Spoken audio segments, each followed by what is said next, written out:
नमस्कार आदाब। मैं आपका दोस्त फार्मासिस्ट अशफाक स्वागत करता हूं अपने यूट्यूब चैनल पर।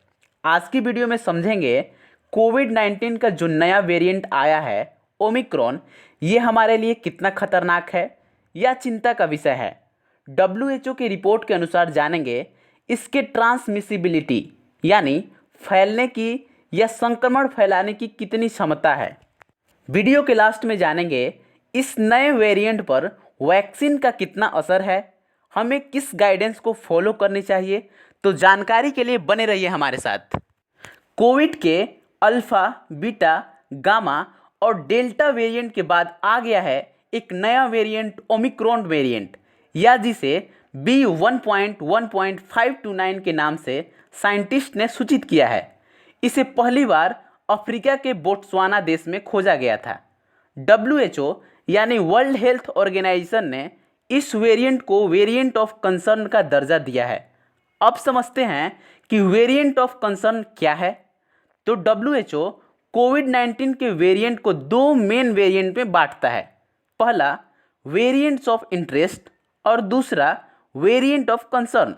अगर सिंपल भाषा में समझे तो वेरिएंट ऑफ इंटरेस्ट में वैसे कैटेगरी के कोविड-19 के वायरस आएंगे जो बहुत सारे देशों में मिले हैं और जिनकी ट्रांसमिसिबिलिटी मतलब फैलने की क्षमता ज़्यादा है, यानी ये ज़्यादा आसानी से फैलते हैं ओरिजिनल वायरस के तुलना में।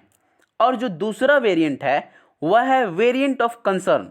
इस कैटेगरी में वैसे कोविड-19 के वायरस आएंगे जिनकी न सिर्फ ट्रांसमिसिबिलिटी यानी आसानी से फैलने की क्षमता ज़्यादा है, बल्कि जो इनके द्वारा डिजीज़ होता है वह काफ़ी सीवियर होता है और इनके वेरिएंट्स पर वैक्सीन का असर भी कम होता है ओरिजिनल वेरिएंट्स के तुलना में।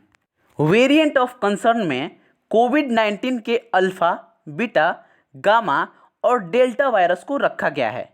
इंडिया में जो कोरोना की दूसरी वेव आई थी वो डेल्टा वेरिएंट के कारण ही आई थी, जिसकी फैलने की क्षमता बहुत ही ज़्यादा था, जिससे इंडिया कितना प्रभावित हुआ था ये हम लोग को याद है।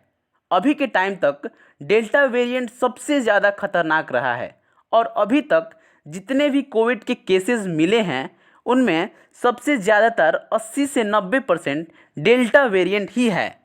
लेकिन जो ये नया ओमिक्रॉन वेरिएंट आया है ये भी खतरनाक कैटेगरी वेरिएंट ऑफ कंसर्न के अंतर्गत ही रखा गया है। WHO और साइंटिस्ट को डर लग रहा है कि ये भी कहीं अगला डेल्टा वेरिएंट तो नहीं बन जाएगा जो डोमिनेट कर जाए दुनिया पर और नई वेव देखने को मिले कोविड-19 की और पूरे वर्ल्ड में फिर से लॉकडाउन दिखे। अब इससे पहले बात करें कि वास्तव में इस नए वेरिएंट से कितना खतरा है इस दुनिया को, एक इंटरेस्टिंग फैक्ट है। रिसर्च के अनुसार कोविड-19 से काफ़ी मिलता जुलता एक डिजीज़ है सीजनल फ्लू। दोनों के सिम्टम्स भी काफ़ी मिलते जुलते हैं। हालांकि कोविड-19 के सिम्टम्स अक्सर सीवियर रहते हैं। WHO के अनुसार फ्लू से हर साल 6 लाख से ज़्यादा लोग मारे जाते हैं। इस सेंटेंस को मैं फिर से रिपीट कर रहा हूँ। WHO के अनुसार फ्लू से हर साल 6 लाख से ज़्यादा लोग मारे जाते हैं। और क्या आपको पता है कि सीजनल फ्लू के वैक्सीन्स भी होती हैं और इन वैक्सीन को हर साल अपडेट करना पड़ता है, क्योंकि जिस वायरस से फ्लू होता है वो है इन्फ्लुएंजा वायरस। वो इतना म्यूटेट करता है, इतना अपने आप को बदल लेता है कि हर साल वैक्सीन को अपडेट करना पड़ता है। अब ओमिक्रॉन वेरिएंट की बात करें तो इसके 50 से ज़्यादा म्यूटेशन देखने को मिली है। जो स्पाइक प्रोटीन होता है जो वायरस के ऊपर स्पाइक या कील की तरह देखते हैं, जिसकी मदद से वायरस आपके बॉडी में अंदर घुसता है, इसको बहुत ही क्लोज देखा जाता है क्योंकि इसी की मदद से ही ये वायरस फैलता है। तो इस नए ओमिक्रॉन वेरिएंट के स्पाइक प्रोटीन में 32 म्यूटेशन देखने को मिली है। डेल्टा वेरिएंट से अगर इसका तुलना किया जाए तो डेल्टा वेरिएंट के स्पाइक प्रोटीन में 9 म्यूटेशन ही देखने को मिली थी और ओमिक्रॉन में 32 म्यूटेशन देखने को मिली है। यही कारण है कि इसे एक बड़ा जंप देखा जा रहा है वायरस की इवोल्यूशन में, जिससे WHO और साइंटिस्ट को भय है कि कहीं यह सेकेंड वेव की तरह ही दुनिया में तबाही तो न फैलाएगा। अब हमारे लिए इम्पोर्टेंट सवाल ये है कि वेरिएंट कितना आसानी से फैलता है, कितना ट्रांसमिसिबल है यह। इस चीज़ को लेकर WHO का कहना है कि हमारे पास इसके लिए अभी पर्याप्त डेटा नहीं है। अभी फ़िलहाल ही तो इसे डिस्कवर्ड किया गया है, लेकिन साउथ अफ्रीका के एक रीजन में एक केस स्टडी की गई थी जहां पर टेस्ट पॉजिटिविटी में बहुत तेज़ी से बढ़ोतरी दिखा था, लगभग 1 से 30% तक। तो WHO का कहना है कि और वेरिएंट की तुलना में ये वेरिएंट कहीं और ज़्यादा ट्रांसमिसिबल है।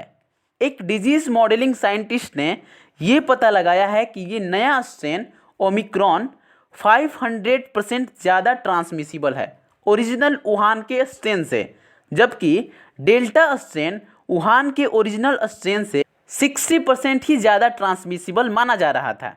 तो डेल्टा स्ट्रेन जो कि दुनिया में इतना तबाही मचाया था, उससे कहीं ज़्यादा ट्रांसमिसिबल दिख रहा है।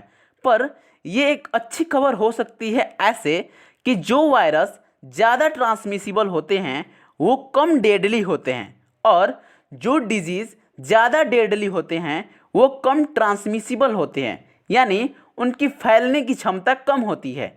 ये एक जनरल ट्रेंड है जो देखने को मिलता है। स्पष्ट रूप से ये ट्रेंड एक्सेप्शन भी हो सकता है, लेकिन जनरली यही देखा गया है। आगे बात करें तो अभी तक ये भी नहीं पता चला है कि ओमिक्रॉन वेरिएंट पर वैक्सीन का असर कम होगी या नहीं। अंदाज़ा लगाया जा रहा है 1 से 2 हफ्तों में पता लगेगा।